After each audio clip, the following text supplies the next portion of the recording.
You clicked on the video, you know what time it is. Like the video if you liked it, subscribe if you're new and you want more content. Right now I'm not consistent, but I am trying. And as you can tell by the title of the video, we about to get into some heavy shit. Because today's topic is a little different. And I say that because I know it applies to a lot of people. Not everybody, but a lot of people. And it's a question that sometimes I even have to ask myself because I even know I'm wildin' too. And that question is, why can't we take our own advice? Most of us have been there, where someone's telling us a situation that happened, and all of the events that are adding up in the situation are adding up and adding up and adding up to a clear-cut solution. And you say to that person that this is what you need to do.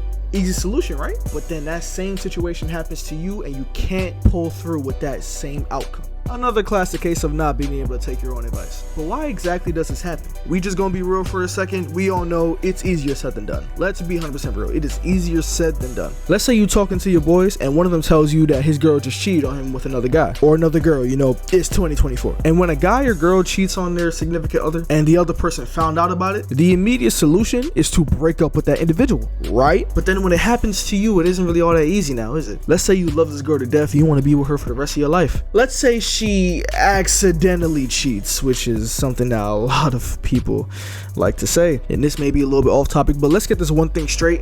You cannot accidentally cheat on a person. I don't give a fuck what nobody says. You know how much work it is to gain someone's trust in order to fuck them? Okay, it's not always that hard. It's kind of easy sometimes. Some people are real easy nowadays, I'm not gonna lie. Be completely honest, all that shit is done on purpose. So you're telling me the nigga's dick slipped outside of his pants, your pants accidentally came off, the dick somehow slid all the way in with perfect accuracy, and the nigga just kept on hitting you with strokes back and forth on accident, and you didn't think to leave the area at all? Tell me in the comments below if I'm bugging. Please, I need to know. And you're really trying to see the good side of her. You will make each and every excuse in the entire fucking book about why you shouldn't break up with this girl. That shit don't apply to me though. Stay safe. Actually, I can't even cap. There's this one time a girl cheated on me and I stayed with her. I'm not gonna lie. But then that begs the question, why is it so hard for you to do the same thing that you told another person to do? Am I lying when I say like am I capping? Am I really bugging? Is that like not a thing? Now all this time you've been preaching about do what's best for you and not giving a fuck about what anybody else has to think or say. The easier solution, break up with the bitch or break up with the nigga and go on about your life. This person clearly cheated. They don't give a fuck about you, but that's just one situation. I'll bring up another situation that actually applies to me. Some of my friends will come up to me with problems about how they're not losing weight or they just can't find the motivation to work out and do better with their lives. And I tell them all the time, yo, it's your fault that you gained this much weight. It's your fault that you are that fat. That shit is not attractive. I don't care what nobody says. You are unhealthy.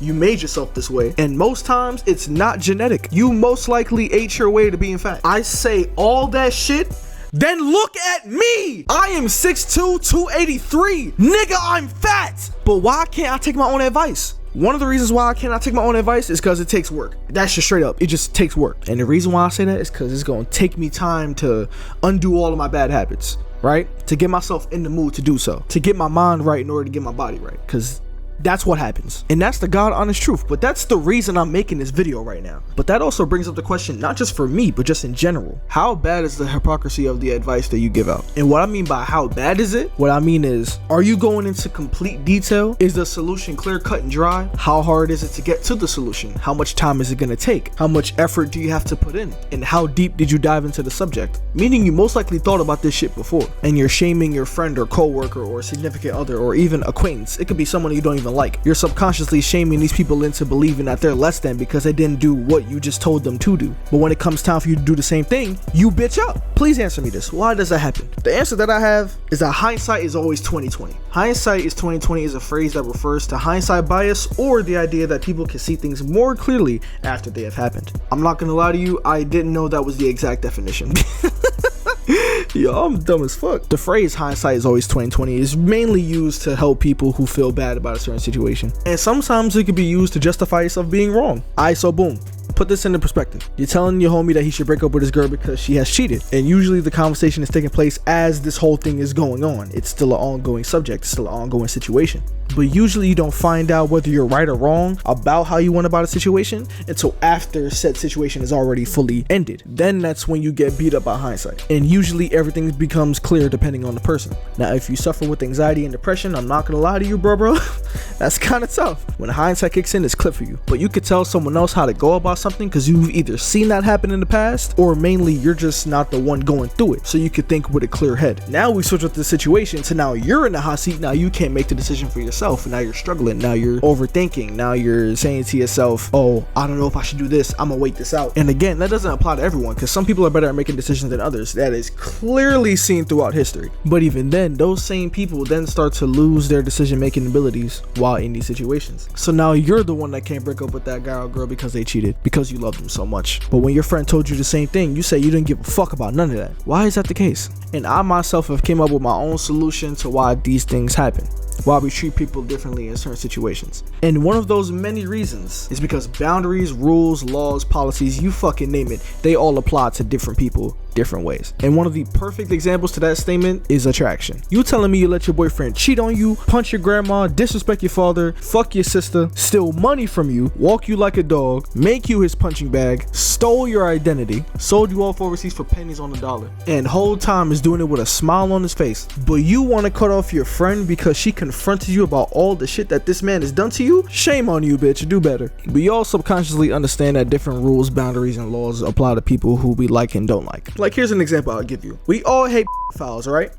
We all hate fouls, right? In a lot of social situations, we all talk about what we would do if we found out someone is a foul. If we catch a foul in the act, usually the outcome will be or a severe beating, right? In GTA. And I know you had that conversation one way or another. We can all say that murder is objectively wrong, but if we don't like you, we will pack you up. That's human nature. Those who want to kill see it as okay for them to go kill someone that we all objectively hate. If bro slides today on some everybody shot shit, he's gonna see that as an opportunity to get the nigga out of here. But remember, this shit is always tit for tat. If the ops come slide tomorrow and take one of our friends, we gonna see them as the villains, even though we just did that to the ops. By the way, that is not my life. I am inside the house, but that is just an example. There are so many people that would treat their significant other as the villain if they cheat, but will keep it on hush, keep it a secret if their best friend cheats, their brother, sister cheated, their cousin cheated, someone who they actually care about cheated on their significant other. Because remember, it's not them, it applies differently. The game ain't fun no more when the cat got the gun. Most of us deem murder as wrong. If someone murders another person in cold blood, we all deem that person as a murderer. They are the wrong person. But if it's a situation where you could defend yourself and someone is coming at you crazy with the intent to kill, and it's either their life or yours, you gonna choose you in a heartbeat. I promise you, gonna choose you in a heartbeat. So now you are a murderer, but you did it in defense of yourself. With a different connotation, it's a whole new situation.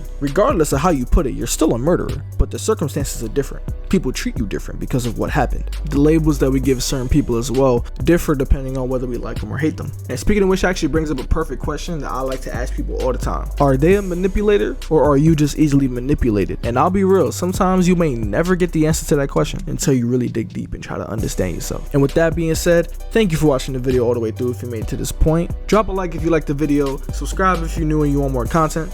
I honestly hope that this video made you laugh or even made you think. Either or, I'm perfectly fine with. And hopefully I'll see all of you guys in the next video. Peace. Scan a blind bitch of 100K. This nigga talking different days, he must be gay. Damn, I had to cut him loose. This nigga stay bitchin', I thinking his pussy loose. Finna light this bitch up like Jonah Art. Mackin's drivers got my dick hard, no Tony Stark. I'm a chubby ass nigga like Jonah Hill. Nigga dropped the soap and he ran like Tyreek Hill. Nutted on some cupcakes, no EDP. She licked the cream and got AIDS, no easy E. I went to park and got robbed by a bunch of teens. I came back with an RPG and blew them in smithereens. Damn. Niggas know I'm just capping.